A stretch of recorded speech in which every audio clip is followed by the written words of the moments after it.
नमस्कार दोस्तों, एक बार फिर से स्वागत है आपका आपके अपने यूट्यूब चैनल विकास फिजिकल एजुकेशन स्टडी पर। मैं आपका साथी विकास लगातार खेल व शिक्षा की जानकारी के लिए बना हुआ हूँ आपके साथ। भाई हमारी यह क्वेश्चन सीरीज चल रही है, इसमें कुछ 20 क्वेश्चन कराऊंगा जो आपकी आगामी परीक्षा के लिए महत्वपूर्ण होंगे। तो चलिए दोस्तों शुरू करते हैं यह series. A raid in which a point score by any team will be called as.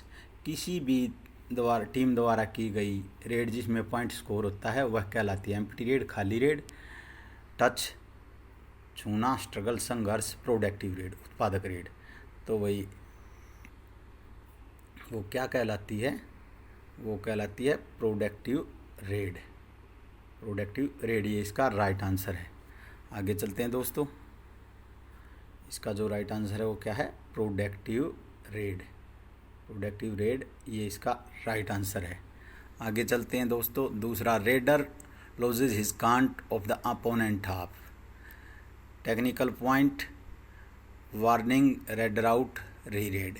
तो भाई अगर उसका जो सांस है वो टूट जाता है जो दूसरे पाले में जाकर, तो क्या होगा, टेक्निकल पॉइंट होगा, वार्निंग होगी, रेडर आउट, री रेड, दोबारा रेड होगी। तो इसका जो राइट आंसर है वो है रेडर आउट। रेडर आउट ये इसका राइट आंसर होगा। आगे चलते हैं दोस्तों, during the course of raid none of the defender will touch raiders आप। भाई technical point, warning, defender out, raider out. तो इसका during the course of raid none of defender will be touch raider in half. तो इसका जो right answer है वो क्या है, डिफेंडर आउट। ये इसका राइट आंसर है भाई।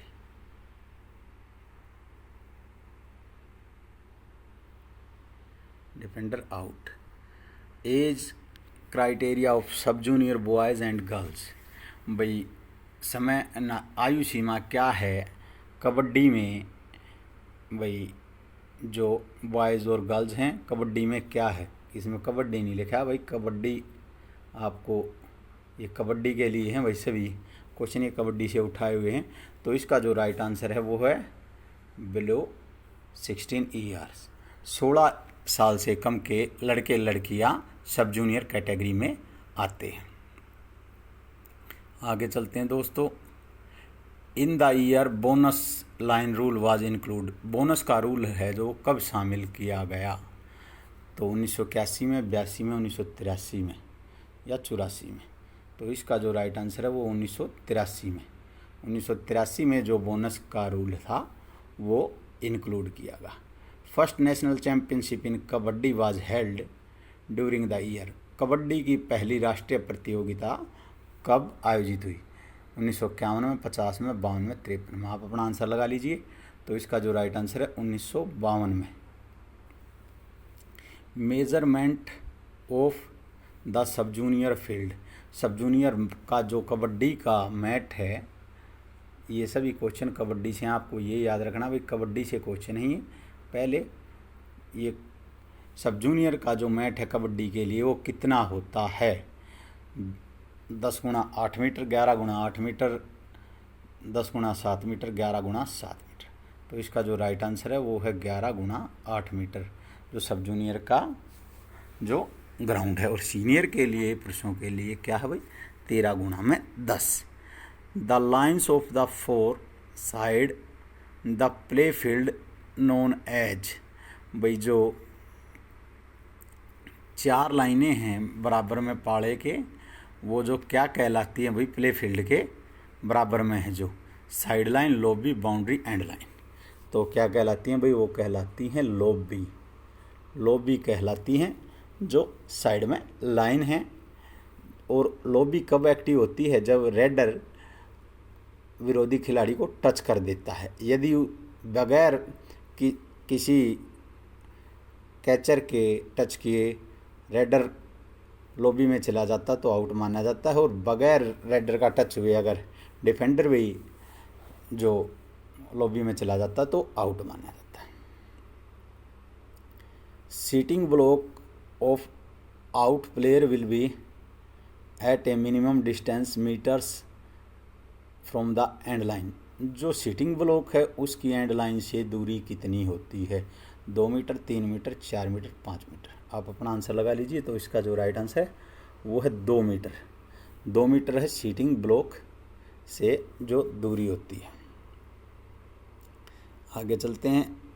The specification of the kabaddi mat thickness, जो कबड्डी के मैट की मोटाई कितनी होती है? 15 से 25 mm, 20 से 30 mm, 25 से 35, 25 से 40 mm। आप अपना आंसर लगा लीजिए। भाई कबड्डी के मैट की मोटाई है 25 से 40 mm। आपको ये याद रखना है। भाई पहला है क्या है, दोबारा बता देता हूँ। जिस परेड में स्कोरा होता है वो कहलाती है प्रोडक्टिव रेड। भाई यदि रेडर का जो श्वास है दूसरे पाले में जाकर टूट जाता है तो रेडर आउट होता है। अगला है during the course of raid none of the defender touch raiders आप। भाई अगर आगे चलते हैं, इसका जो आंसर है वो defender out. Age criteria of सब junior and boys and girls. भाई कबड्डी में सब जूनियर के लिए आयु सीमा कितनी है? 16 साल से नीचे। बोनस रूल कब आरंभ किया गया? 1983 में। कबड्डी की प्रथम चैंपियनशिप 1952 में। सब जूनियर के लिए कबड्डी का मैट 11x8 मीटर, जो प्ले फील्ड के बराबर में जो लाइनें होती हैं वो क्या कहलाती हैं? भाई लॉबी कहलाती हैं। दोनों ओर ये होती हैं, दोनों पाड़ों में दोनों ओर होती हैं। भाई जो एंड लाइन से सीटिंग ब्लॉक की जो दूरी है वो कितनी है? 2 मीटर। और जो कबड्डी के मैट की मोटाई है वो कितनी है? वो है 25 mm से 40 mm। आगे चलते हैं दोस्तों। अगला क्वेश्चन है, during a competition bout referee use wrestling term दवाई। भाई दवाई जो शब्द है उसका प्रयोग रेफरी किस लिए करता है? उसका प्रयोग रेफरी किस लिए करता है? भाई उसका प्रयोग रेफरी किस लिए करता? अनाउंस पैसिविटी अनाउंस करने के लिए। ये जो क्वेश्चन है वो पहले क्वेश्चन थे भाई कबड्डी से, ये हैं रेसलिंग से। रेसलिंग बाउट में भाई दवाई शब्द का प्रयोग रेफरी किस लिए करता है? ये क्वेश्चन है भाई रेसलिंग से, आपको ये याद रखना है। दवाई शब्द का प्रयोग किस लिए करता? अनाउंस पैसिविटी के लिए, गिव ए क्वेश्चन देने के लिए, increase the wrestler to wrestle more actively, कुछ खिलाड़ियों को भाई कुश्ती में एक्टिवनेस लाने के लिए, पॉइंट ऑफ आउटफॉल। तो दवाई शब्द का प्रयोग भाई जो रेफरी है जो वो कुश्ती लड़ने के लिए प्रेरित करने के लिए, भाई तेज़ी से कुश्ती लड़ने के लिए दवाई शब्द का उच्चारण करता है रेफरी। इसका ये राइट आंसर है। आगे चलते हैं। भाई Nordic tournament organise when there are. Nordic tournament आयोजित किया जाता है जब 9 से कम रेसलर हों, 8 से कम, 10 से कम, इनमें से कोई नहीं। तो नॉर्डिक टूर्नामेंट का जो आयोजन है वो कब होता है? भाई 8 से कम अगर रेसलर हैं तो 8 से कम अगर रेसलर हैं तो नॉर्डिक टूर्नामेंट का आयोजन होता है। आगे चलते हैं दोस्तों। अगला है विच of the following technique is not Greco Roman. इनमें से कौन सी तकनीक ग्रीको रोमन कुश्ती की नहीं है? आर्म थ्रो है भाई, इप्टोस भी है, हेडलॉक भी है, लेग राइड। जो ग्रीको रोमन कुश्ती है वह ग्रीक व रोम में शुरू हुई, 1904 में से ओलंपिक में शामिल किया गया। और ये जो कमर के below the upper the belt इसमें टेक्निक लगानी होती हैं, तो लेग राइड जो टेक्निक है वो इसमें हम प्रयोग नहीं कर सकते। अगला भाई during a competition bout which of the following on duty of coach award technical point. एक कोच की ड्यूटी क्या भाई? टेक्निकल पॉइंट अवार्ड करने की नहीं भाई। To give angry food is a wrestler during the break, नहीं भाई ये भी नहीं है।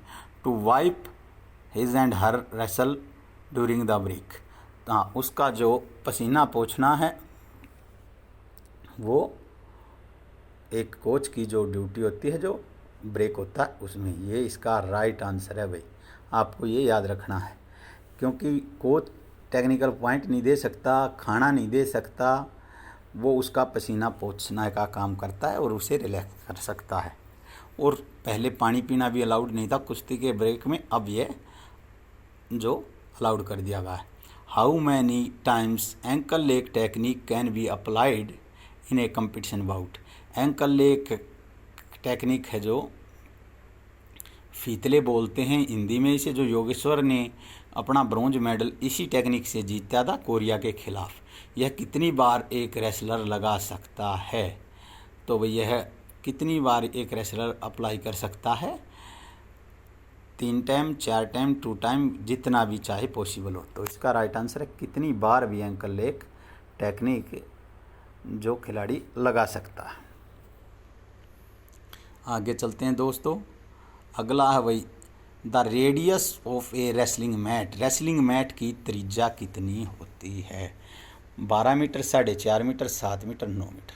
तो रेसलिंग मैट का जो डायमीटर है वो है 9 मीटर, तो इसका जो हाफ हो जाएगा रेडियस डायमीटर की कितनी होती है? Half.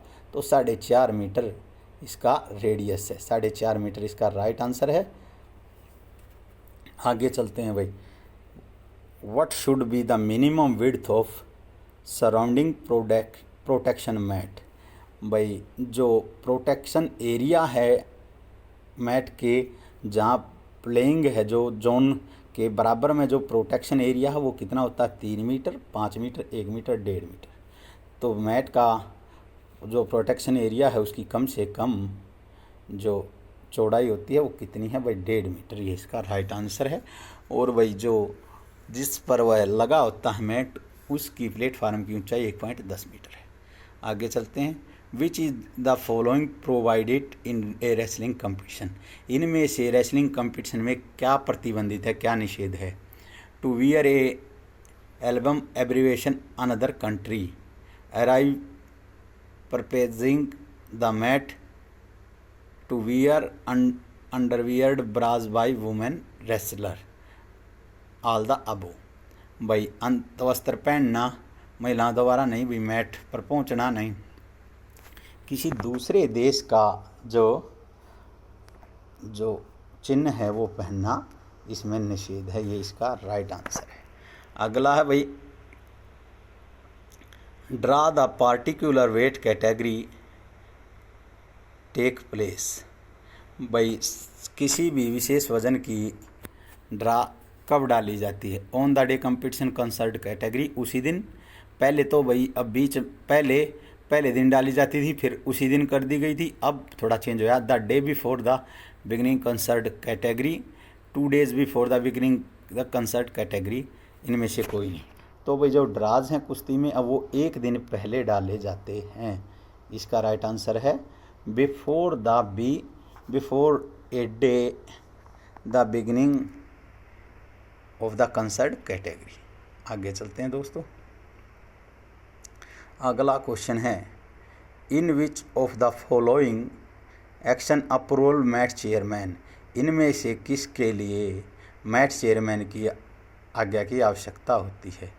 While awarding A passivity, while giving a question, before granting fall. तो भाई all of the above.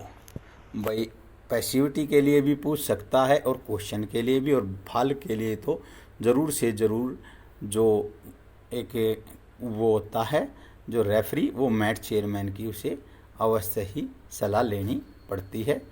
All of the above इसमें हो सकता है भाई बिफोर द ग्रेटिंग फॉल। ये तो श्योर हूँ कि भाई फॉल देने से पहले उसकी परमिशन की आवश्यकता, और पैसिविटी और क्वेश्चन देने से पहले भी उसकी आवश्यकता है, ये भी। तो इसका जो राइट आंसर है all of the above.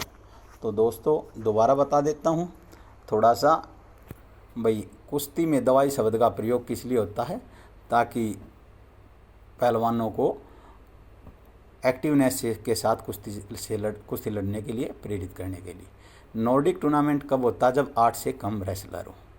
Greco Roman कुश्ती में कौन सी तकनीक प्रतिबंधित है? लेग राइड और लेग से संबंधित एक्टिविटी जो जिनमें उसका यूज हो जाता है कि क्लियर कहीं पर ब्लॉकिंग है। इसके अलावा ये भी सभी प्रोवाइडेड टेक्निक हैं ग्रीको रोमन में। भाई एक कोच का क्या कार्य होता है कंपटीशन के दौरान, बाउट के दौरान? भाई अपने रेसलर का पसीना पोंछना और उसे गाइड करना। अगला है एंकल लेग टेक्निक कुश्ती में कितनी बार इस्तेमाल की जा सकती है? तो भाई जितनी बार भी चाहे फीतले जो टेक्निक है वो हम प्रयोग कर सकते हैं। रेसलिंग मैट की त्रिज्या 4.5 मीटर, डायमीटर है 9 मीटर, इसका आधा होगा 4.5 मीटर त्रिज्या। The minimum width of protection mat, protection area की कम से कम चौड़ाई 1.5 मीटर है। भाई आपको ये याद रखना है। भाई कुश्ती के कंपटीशन में क्या प्रोवाइडेड है इंटरनेशनल कंपटीशन में कि भाई दूसरे हम देश का चिन्ह नहीं पहन सकते कॉस्ट्यूम पर। अगला भाई कुश्ती में ड्राज किस दिन डाले जाते हैं? एक कंपटीशन से एक दिन पहले। भाई मैट चेयरमैन की अनुमति अनिवार्य है पैसिविटी से पहले, भाई क्वेश्चन से पहले और बिफोर ए ग्रांटिंग फॉल, और फॉल देने से पहले। तो दोस्तों हमारी यह क्वेश्चन सीरीज यहीं समाप्त होती है। लगातार हमारे साथ बने रहिए।